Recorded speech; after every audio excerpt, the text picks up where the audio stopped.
Salve, salve, drinqueiros e vinheiros. Estamos aqui com uma tacinha de vinho tinto e algumas garrafas de vinhos, hoje todos italianos, porque nós vamos falar especificamente de vinhos italianos, suas tipologias e, por consequência, os seus rótulos. Então, a primeira coisa que é importante a gente dizer é explicar um pouquinho sobre a indicação geográfica. O que é a indicação geográfica? Ela é uma regulamentação internacional que estabelece padrões e processos de produção.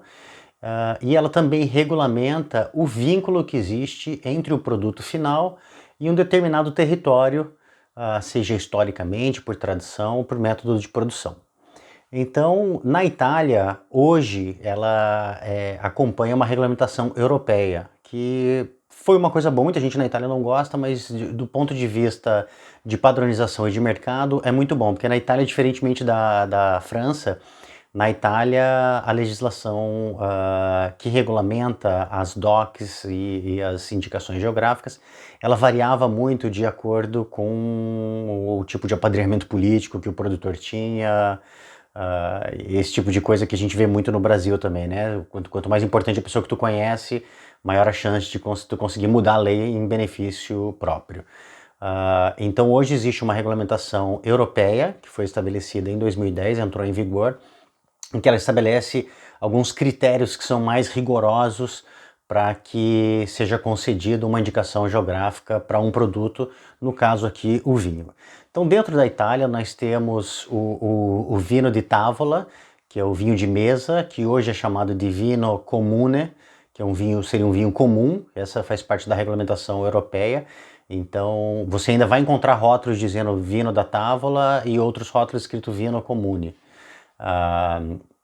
É mais comum tu encontrar o vinho da Tavola, apesar de não ser mais uma nomenclatura oficial europeia, mas porque o italiano ele tem muito esse vínculo com a coisa da tradição.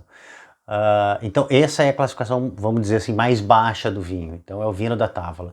Depois nós temos o IGT, ainda é utilizado o IGT, que nós temos aqui um primitivo Pugliese, onde no rótulo, deixa eu ver se vocês conseguem enxergar, no rótulo tem escrito aqui Indicazione geográfica típica.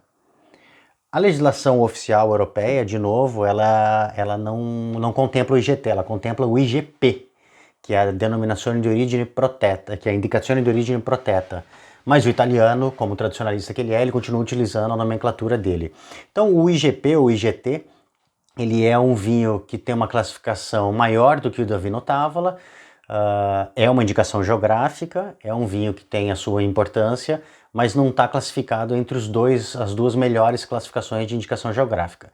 As duas melhores são a DOC, que é a Denominazione di Origine Controllata, denominação de origem controlada, e a DOCG, Denominazione di Origine Controllata e Garantita. Então é a denominação de origem controlada e garantida. Esses, em teoria, são os vinhos melhor classificados, mas que necessariamente não significa que são os melhores vinhos, é importante a gente dizer isso. Então existem grandes vinhos IGT, ou IGP, que são, na minha opinião, para o meu paladar, melhores do que muitos DOC, muitos DOCG, mas que não são classificados como esses por questões diversas, por de repente não ser contemplado na legislação italiana, aquele específico tipo de uva, por não ter um vínculo tradicional com aquela região tão importante como é o da DOC ou DOCG. Então nós temos aqui 3 garrafas diferentes, eu já mostrei o primitivo. O primitivo ele é um IGT, então o primitivo ele é um vinho Pugliese, o primitivo é o nome da uva, o primitivo é o nome da uva, produzido na região da Puglia, é um vinho maravilhoso, eu indico a todos provar o IGT, esse IGT que é o primitivo. O primitivo é o nome da uva, então ele é um varietal. Depois nós temos o Montepulciano d'Abruzzo, que é uma DOC, é um DOC. Então se vocês repararem aqui tem um selinho aqui em cima, junto ao lacre, que é uma exclusividade dos DOCs e dos DOCG. Então um DOC, Montepulciano d'Abruzzo, que é diferente do Nobile di Montepulciano. Montepulciano d'Abruzzo, Montepulciano é o nome de uma uva, mas também é o nome de uma cidade. Então o Nobile di Montepulciano é um vinho que fica na cidade de Montepulciano e o Montepulciano d'Abruzzo é um vinho feito da uva Montepulciano na região de Abruzzo. Por último, eu tenho aqui um Chianti Reserva, que é um DOCG. Então vocês vão ver que de novo aqui tem o selinho aqui em cima, mas é o selinho de DOCG. Esse Chianti, ele não é um Chianti clássico. Então, qual que é a diferença do Chianti clássico e do Chianti normal? Assim, só para vocês entenderem um pouquinho do que eu estava falando sobre a legislação italiana. O vinho Chianti ele começou a ser produzido na região de Chianti, que está ali entre Firenze, Florença e Siena.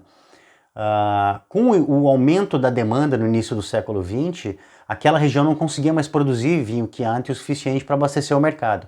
Então, a legislação italiana foi aumentando a região produtora de Chianti para atender a demanda. Então, o Chianti não é um varietal, o Chianti é uma região, e ele é produzido majoritariamente com a uva chamada Sangiovese, que é a segunda uva tinta mais produzida na Itália.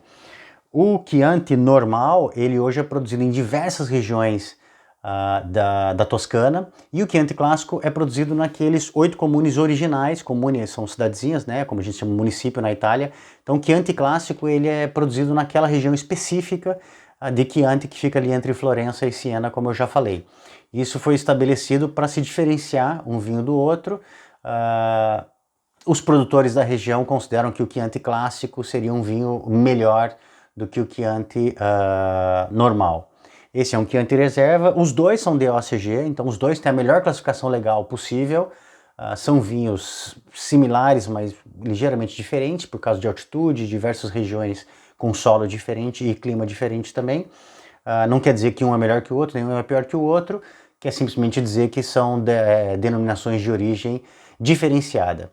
Outra coisa que é interessante mencionar com relação aos vinhos italianos e aos rótulos de vinho italiano em especial é sobre o Valpolicella, que é um vinho bastante conhecido no Brasil, né? Eu me lembro lá quando a gente começou a consumir o vinho italiano no Brasil, tinha o Bolla Valpolicella. O Bolla é o nome de um produtor do vinho Valpolicella, que é ali da região ali no norte da Itália, próximo a Verona, próximo a Venezia. E eu me lembro de várias vezes pessoas virem falar para mim, não, porque eu comprei um Valpolicella e ele é melhor do que os outros porque ele é um Valpolicella superior, ele está escrito no rótulo que é um Valpolicella superior. Então, só para desmistificar isso daí, o Valpolicella superiore, ele não é superior aos outros Valpolicellas. O Valpolicella superiore, ele tem uma graduação alcoólica superior a 12%. Simplesmente isso.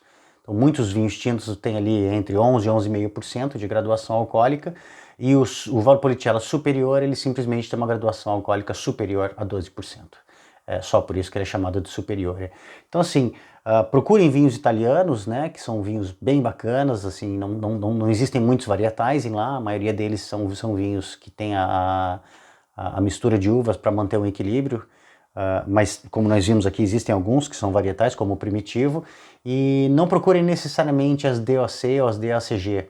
Procurem também IGTs, que existem muitos IGTs que são fantásticos, maravilhosos, principalmente em regiões que não têm denominação de origem controlada. A Sicília tem uma ou outra hoje, mas quando eu vivi na Itália, no início dos anos 2000, praticamente não existia. E existe lá o Nero d'Avola, existem tantos vinhos maravilhosos como o Primitivo aqui, que não é uma DOC ou uma DOCG, mas é um vinho bastante importante, bastante bacana. Então é isso, pessoal. Por hoje é isso, que nós vamos falar dos vinhos italianos. Vocês viram que eu falei muito de vinho tinto e não do vinho branco. Numa outra ocasião nós vamos falar dos vinhos brancos italianos também. Semana que vem nós vamos falar um pouquinho dos vinhos espanhóis e seus rótulos. Saúde e in vino veritas. Aproveitem com moderação. Um abraço, até semana que vem.